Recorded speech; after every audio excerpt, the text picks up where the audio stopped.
वह एक घना रहस्यमयी वन था, चित्रकूट। उसी वन में रहती थी चंद्रप्रभा, एक यक्षिणी। सौंदर्य ऐसा कि उसे देख चांद भी शर्मा जाए। पर एक रात उसकी दुनिया बदल गई।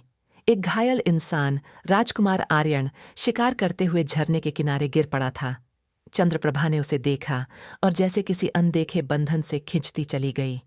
उसने उसके घावों को छू कर भरा और उसके होश में आते ही पहली बार किसी मनुष्य की आंखों में ऐसी प्यास देखी जो उसकी आत्मा तक उतर गई।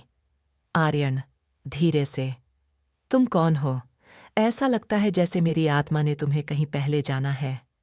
चंद्रप्रभा मुस्कुराते हुए, मैं यक्षिणी हूं, पर आज पहली बार किसी के स्पर्श से खुद को जिंदा महसूस कर रही हूं।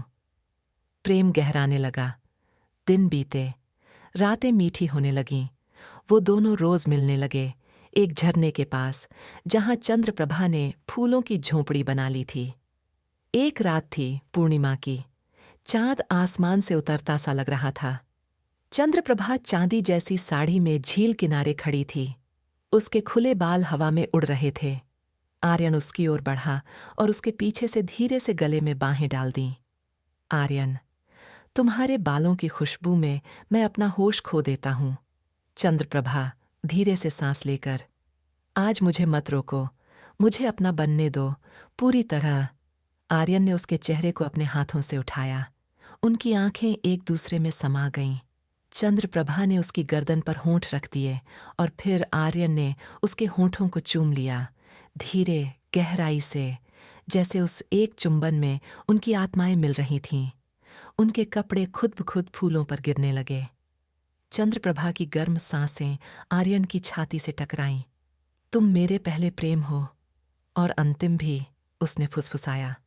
आर्यन ने उसका शरीर अपने गर्म सीने से लगा लिया।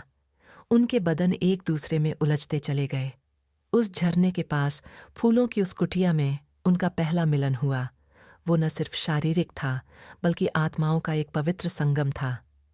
धीरे धीरे उसका बदन आर्यन के हाथों की पकड़ में कांप रहा था। हर स्पर्श में प्रेम था, हर सांस में समर्पण।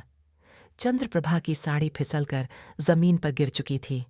उसकी आंखों में अब सिर्फ चाहत थी, निरंकुश, बेझिझक। आर्यन ने उसे फूलों पर लिटाया और उनके शरीर एक लय में एक दूसरे में समा गए। झरने की रुंझुन अब प्रेम गीत बन चुकी थी। उस रात कोई अलौकिक संगीत उन दोनों के बीच गूंज रहा था। वो सिर्फ प्रेम नहीं था, वो एक व्रत था, एक वचन, शरीर से आत्मा तक के मिलन का। त्याग और पुनर्जन्म प्रेम की अग्नि में तप चुकी चंद्रप्रभा को यक्षलोक से संदेश मिला, या तो अमृता छोड़ो या प्रेम को त्यागो। वो हंसी और बोली, जिस प्रेम ने मुझे छुआ उसने मुझे अमृता से भी अधिक पूर्ण बना दिया। मैं अब इंसान बनना चाहती हूँ, सिर्फ आर्यन के लिए। उसने अपनी अमृता त्याग दी और इंसान बन गई। आज भी कहते हैं हिमालय के पास एक गांव है जहां एक स्त्री और पुरुष रहते थे, जिनके बीच का प्रेम इतना शुद्ध और गहरा था कि स्वर्ग लोक भी हार गया।